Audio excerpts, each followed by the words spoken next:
AVM online classes में आपका स्वागत व अभिनंदन। आज हम पढ़ेंगे, जो आपके सामने टीचिंग एड लगा हुआ है वो है मानव पाचन तंत्र। हम अपने मुख द्वारा भोजन का अंतर्ग्रहण करते हैं, इसे पचाते हैं तथा फिर उसका उपयोग करते हैं। आहार बिना पचा भाग मल के रूप में निष्कासित किया जाता है। क्या आपने कभी ये जानने का प्रयास किया है कि शरीर के अंदर भोजन का क्या होता है? अभी अपने को ये जानना है कि जो भोजन अपने शरीर के अंदर मुख गुहिका से जाता है उसका अपने शरीर के अंदर क्या होता है, इसका जानने का प्रयास किया है कि शरीर के अंदर भोजन का क्या होता है। भोजन एक सतत नली से गुजरता है जो मुख गुहिका से प्रारंभ होकर गुदा तक जाती है। इस नली को विभिन्न भागों में बांटा जा सकता है। पहला है मुख गुहिका, पहला है मुख गुहिका, ये इसका पहला भाग है। मुख गुहिका ये वाला, ये इसका पहला भाग है। इससे भोजन क्या करता है, अपने भोजन अपने शरीर के अंदर जाता है, तो इसको कहेंगे मुख गुहिका।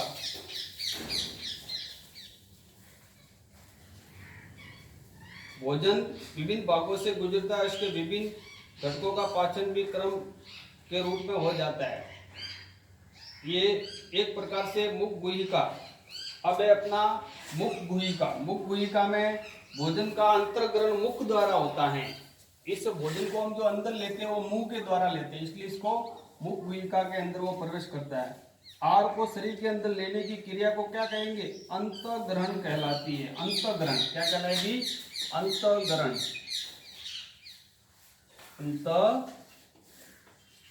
अंतग्रहण ये कौन सी क्रिया कहलाएगी? भोजन को मुख से अंदर की ओर लेना। किसके द्वारा लेंगे? मुख गुहिका द्वारा, इसलिए इसको कहेंगे भोजन की अंतग्रहण क्रिया। इसके बाद में दूसरा काम क्या आता है? मुख का काम होता है मुख को भोजन के अंदर लेना। इसके बाद में हमारे अंदर होते हैं दांत। हम दांतों की सहायता से भोजन को चबाते तथा यांत्रिक विभिन्न द्वार उसे छोटे छोटे टुकड़ों में पीस डालते हैं। प्रत्येक दांत मसूड़ों के बीच अलग अलग सॉकेट में धसा होता है। चित्र आपको किताब में चित्र दिया गया, उसके अंदर आप दांतों का चित्र भी देख सकते हो। आकृति भिन्न भिन्न है तथा इसके कार्य भी भिन्न भिन्न है। दांत भी अलग अलग प्रकार के होते हैं और उनके कार्य भी अलग अलग होते हैं, जो हमने कक्षा 6 में पढ़े हुए दांतों की आकृति के बारे में, और उनके नाम भी अलग अलग दिए गए होते हैं। इसको आप एक क्रियाकलाप द्वारा भी हम समझ सकते हैं। आप ना हाथ धोइए, दर्पण में देखते हुए अपने दांतों की गणना कीजिए। अपने तर्जनों की दांतों की छूकर महसूस कीजिए आपके मुंह में कितने प्रकार के दांत हैं। आप अपने हाथ धोइए, फिर अपने दर्पण में देखते हुए सामने अपना दर्पण लेना और अपने दांतों की गणना करना, उंगली के सहारे ऐसे महसूस करते हुए। अपनी तर्जनी से दांतों को छूकर महसूस किया आपके मुख में कितने प्रकार के दांत हैं। हम सब अथवा रोटी का टुकड़ा लेकर उसे काटिए। आप इसे काटते कर्तन व दर्शन के लिए किन किन दांतों का उपयोग करते हैं, कौन कौन से दांत आपके पदार्थों को चीरते हैं, बनते हैं, फाड़ते हैं, काम में आते हैं, उन दांतों का भी पहचानिए। जो चबाने पीसने के काम आते हैं उन्हें प्रक्षापण सारणी 2.2 में लिखी। अपने अंदर एक सारणी भी दी गई है किताब के अंदर, और उन दांतों के अलग अलग दांतों के क्या क्या काम है उनके चित्र भी दिए गए, जिसको आप अच्छी तरह से उसको आप महसूस कर सकते हैं। और उंगली के सारे आप दर्पण के सामने उसको गिनने का प्रयास भी करना। हर एक दांत की आकृति है ना, वो अलग अलग होगी। उन अलग अलग दांतों के हर एक के अलग अलग काम है। हमारे मुख में लाल ग्रंथि होती है जो लाल रस स्रावित करती है। क्या आप जानते हैं कि लाल रस का भोजन पर क्या प्रभाव पड़ता है? आइए इस प्रकार पता लगाइए। अपने अंदर एक जैसे जैसे हम भोजन अंदर ग्रंथ मुंह में डालते हैं तो एक लार स्रावित होती है। वो लार क्या करते हैं? भोजन के साथ में मिल जाती है। उस लार का क्या होता है? उसके बाद में आती है दांत के बाद में आती है लार ग्रंथि, जो लार को स्रावित करती है, मुंह के अंदर पानी को स्रावित करती है। लार ये ऊपर वाली ये लार ग्रंथि है, यहाँ से पानी को वो स्रावित करती है, जो भोजन के साथ में मिला देती है। दूध के दांत क्या स्थायी दांत हैं? दूध के दांत होते हैं वो क्या स्थायी दांत होते हैं? दूध के दांत स्थायी दांत नहीं होते हैं। क्या आपको याद है कि कुछ वर्ष पूर्व आपके दांत गिरने लगे थे? आप जब छोटी कक्षा में थे और बड़ी कक्षा में धीरे धीरे आए तो आपके दांत गिरने लगते थे। हमारे दांतों का प्रथम सेट शेषवा काल में निकलता है तथा लगभग 8 वर्ष की आयु तक ये सभी दांत गिर जाते हैं। जब तक आपके 8 वर्ष की उम्र नहीं होती तब तक ये दांत सभी गिर जाते हैं और इन्हें दूध के दांत कहते हैं। 8 वर्ष की उम्र से पहले जो अपने मुख में दांत होते हैं इन सबको हम दूध के दांत कहते हैं। इन दांतों के स्थान पर दूसरे दांत निकलते हैं जिन्हें हम स्थायी दांत कहते हैं। 8 वर्ष के बाद में जो अपने मुंह में दांत आते हैं ना वो स्थायी दांत होते हैं।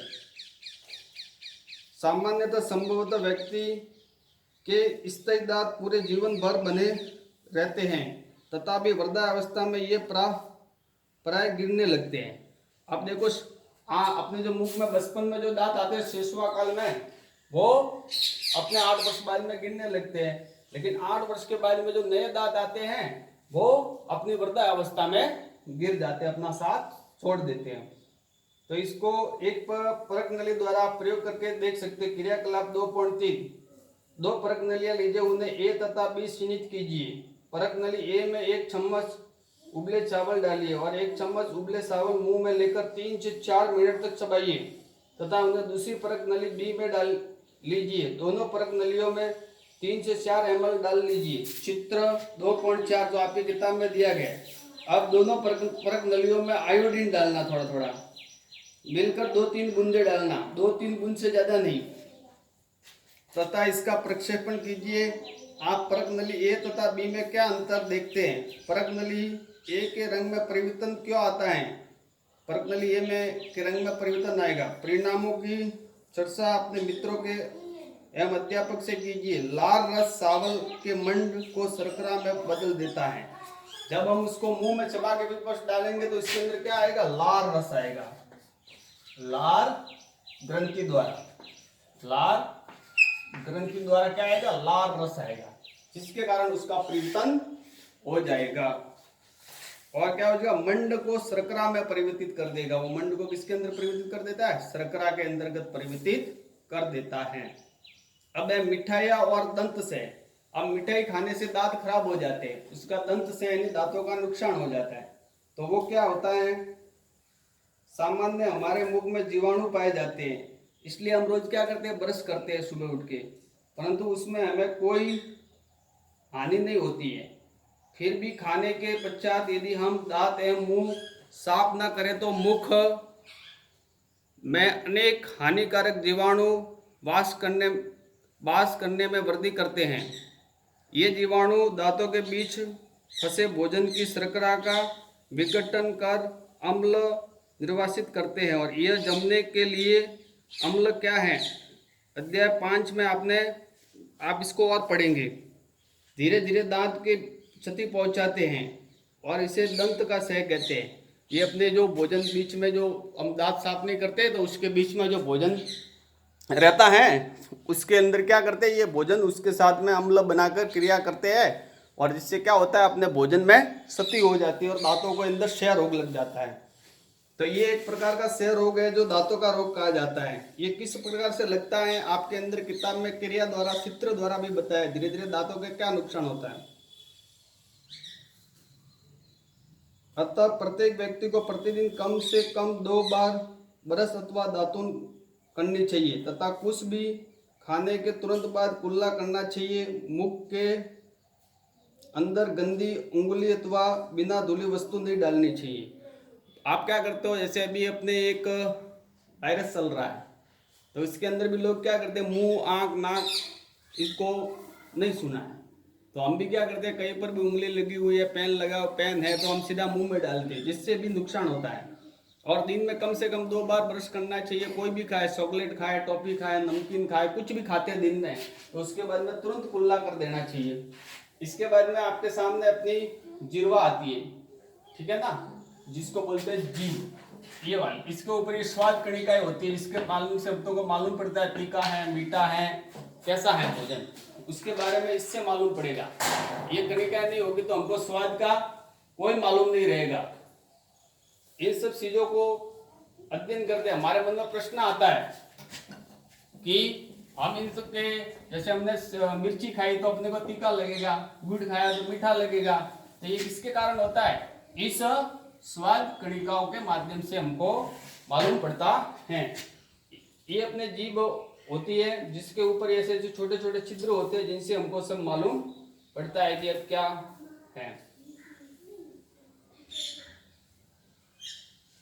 अब आपको मिलाने का कार्य करती है तो निगलने में भी हुई है। ये मिलाने का काम भी करती है भोजन को अच्छी तरह से, और निगलने का काम भी करते हैं। क्या निगलने में भी सहायता करती है?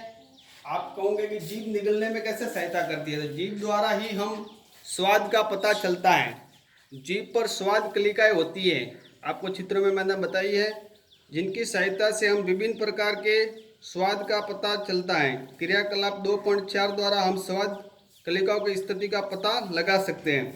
जैसे निम्न पदार्थों को अलग अलग मिलन तैयार कीजिए, जैसे चीनी का मिलन, नमक का विलयन, नींबू का रस, नीम की पत्ती अथवा करेले का रस। अब इन चारों के रस जो हम बना रहे हैं, विलय तैयार कर रहे हैं, इनको हम जब पहले विलय का हम जैसे चीनी का विलय जीभ के ऊपर डालेंगे तो अपने को मीठा लगेगा, नमक का विलय डालेंगे तो खारा लगेगा, इसी प्रकार नींबू का रस डालेंगे तो खट्टा लगेगा, और नीम की पत्ती अथवा करेले का रस डालेंगे तो अपने को कैसा लगेगा?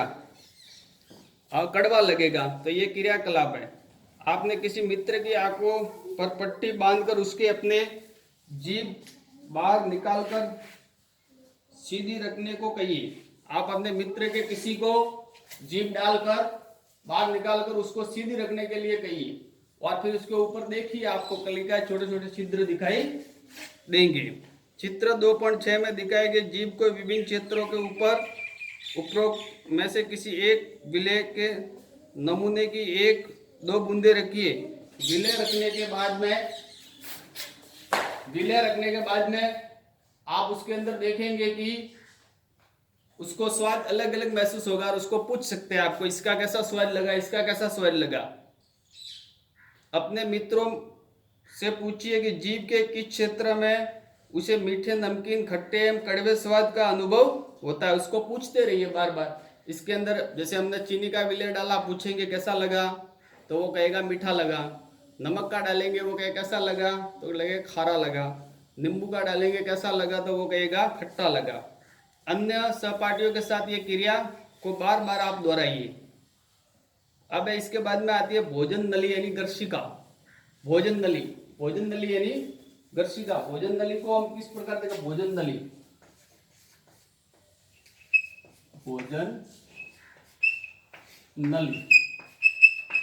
आपको चित्र में स्पष्ट नाम नहीं दिखाई दे रहे इसलिए मैं नीचे लिख रहा हूं। भोजन नली निगला हुआ ग्रास नली अथवा गर्शिका में जाता है। गर्शिका गले के एक वक्ष में होती है, वक्ष यानी अपनी छाती में होती है, वहां से निकला हुआ भोजन अंदर जाता। गर्शिका की भित्ति को संकुचन से भोजन नीचे की ओर सरकता है। गर्शिका क्या करती है? संकुचन करती है, जिससे भोजन नीचे की ओर खिसकता रहता है। वास्तव में संपूर्ण आरनाल संकुचित होती रहती है तथा यह गति भोजन को नीचे की ओर धकेलती रहती है। ये गति होती है संकुचन की, इससे कारण भोजन धीरे धीरे नीचे निकलता रहता है तथा यह गति भोजन को नीचे की ओर धकेलती रहती है। कभी कभी हमारा आमाशय खाए हुए भोजन को स्वीकार नहीं करता।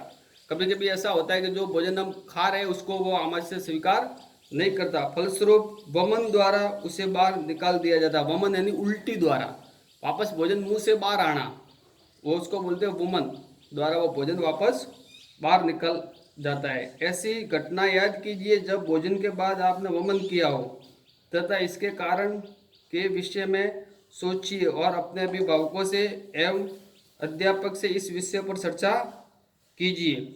इस विषय के ऊपर अपने अभिभावक या आपने कभी ऐसा वमन किया हो, उल्टी की हो, तो उसके बारे में विचार करना कि ऐसा भी होता है और आप प्रत्यक्ष अनुभव इस चीज को करेंगे। इसके बाद में अपना आता है, देखो, भोजन गर्शिका और आमाशय, ये ठेठ नीचे वाला भाग है।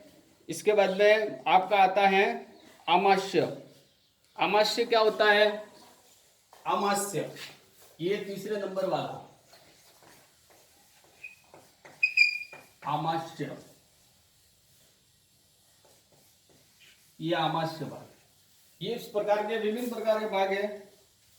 आमाशय मोटी भित्ति वाली एक धोरिनुमा संरचना है। यह चपटा एवं की आकृति का होता है तथा आर नाल एक सबसे चौड़ा भाग है। यह सबसे चौड़ा भाग है। यह एक और गर्शिका ग्रास नली से खाद्य प्राप्त करता है तथा दूसरी ओर शुद्रांत्र में खुलता है। दूसरी ओर किसके अंदर खुलेगा? शुद्रांत्र में खुलेगा। और गर्शिका से ये क्या करता है? भोजन को ग्रहण करता है। आमाशय का आंतरिक स्तर सतह श्लेष्मल तथा हाइड्रोक्लोरिक अम्ल तथा पाचन रस स्रवाहित करता है। यह हाइड्रोक्लोरिक अम्ल और पाचन रस क्या करेगा? स्रवाहित करेगा, जो भोजन के अंदर मिल जाता है।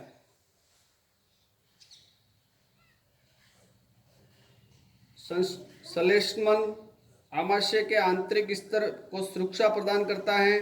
अम्ल अनेक ऐसे जीवाणुओं को नष्ट करता है जो भोजन के साथ वहां तक पहुंच जाते हैं। जो अपने शरीर के लिए हानिकारक जीवाणु है वो भी भोजन के साथ वहां पहुंच जाते हैं, तो उनको नष्ट करने का काम भी यहीं पे होता है।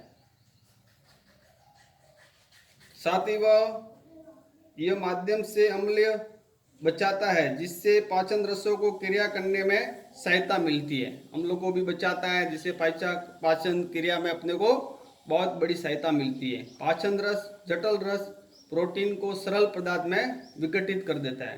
पाचन रस क्या करता है? प्रोटीन को सरल पदार्थ में विघटित कर देता है। अब आता है शुद्रांत्र। इसके आमाशय के बाद में शुद्रांत्र लगभग 4 से 5 मीटर लंबी अत्यधिक कुंडलित नली है। यह यकृत एवं अग्नाशय से स्राव प्राप्त करती है। इसके अतिरिक्त इसकी भित्ति में भी कुछ रस स्रवाहित होते हैं। तो आज हम यही पढ़े, इतना ही पढ़ेंगे। शुद्रांत्र वाला है, इसको एक बार बाद में पढ़ेंगे ताकि आपको और अधिक थोड़ी क्लियरिटी हो जाए, नहीं तो वीडियो बहुत लंबा हो जाएगा और आपको समझ में नहीं आएगा। ठीक है, आज का आपका गृह कार्य मैं लिखित में दूंगा।